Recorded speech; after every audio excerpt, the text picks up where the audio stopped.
ह्या वर्षी सगळेजण 14 फेब्रुवारीची वाट पाहत होते. का?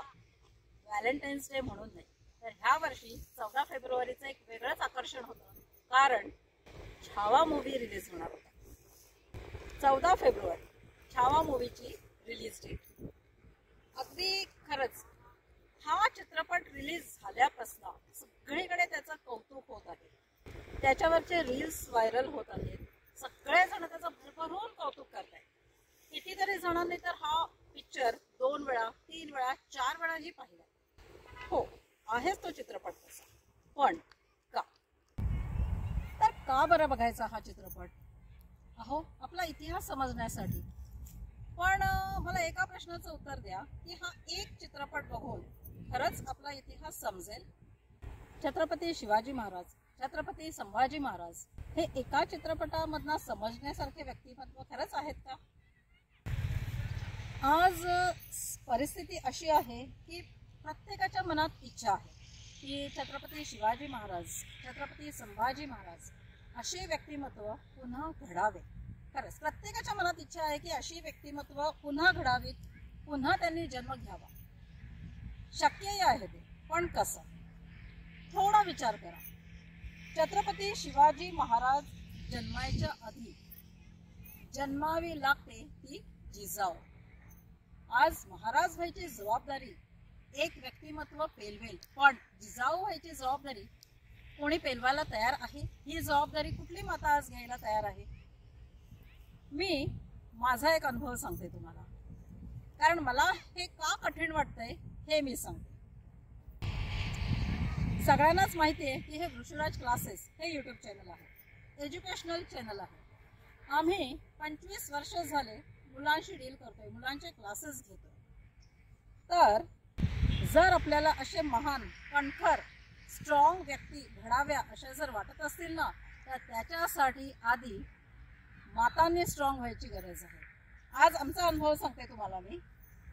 आम्ही थोडंसं मुलांना जर ओरडलो, काहीतरी पनिशमेंट दिली, एक साधा फटका मारला किंवा थोडं एक 15 मिनिटं उभं केलं, नाही मुलांना सहन होत आणि ना त्यांच्या पालकांना सहन होत.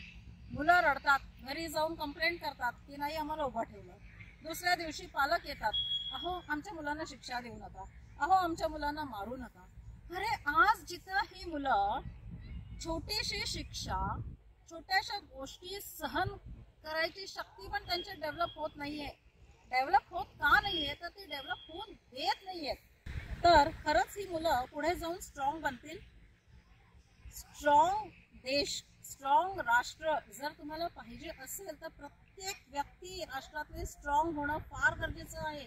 आणि जर परिस्थिती अशीच राहिली की अहो मुलांना मारू नका, आम्ही मुलांना अजिबात हात लावून देत नाही, आम्ही मुलांना अजिबात ओरडत नाही, जर असं कम्फर्ट झोन जर प्रत्येक मुलाला जर मिळत गेलं तर खरंच स्ट्रॉंग राष्ट्र बनेल? ह्या प्रश्नाचं उत्तर मला कमेंट बॉक्समध्ये टाईप करून नक्की पाहिजे. तर आता तुमच्या मनात असा प्रश्न आला असेल की नेमकी तुमची अपेक्षा काय आहे, नेमकं आम्ही काय करावं अशी तुमची इच्छा आहे. बरं, सगळ्यात आधी मुलांना कम्फर्ट झोनमधनं काढा, त्यांना स्ट्रॉंग बनवा. छोट्या छोट्या शिक्षा त्यांना सहन करू देत, यांनी त्यांची सहनशक्ती वाढेल. दुसरी गोष्ट, आज आपण कंप्लेंट करत असतो की आज आपला इतिहास मुलांना माहितीच नाहीये. का माहिती नाहीये?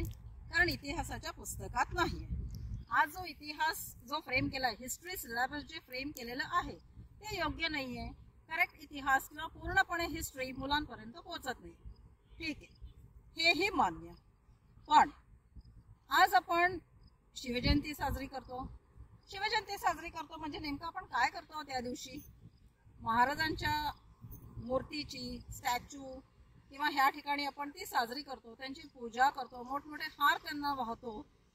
काही ठिकाणी मिरवणूक काढली जाते, चित्ररथ काढले जातात, त्यांच्या लाईफमध्ये काही इन्सिडेंटचे देखावेच साजरे केले जातात, दाखवले जातात. पण इतकं पुरेसं आहे? इतकं दाखवून मुलांपर्यंत तो इतिहास पोहोचेल?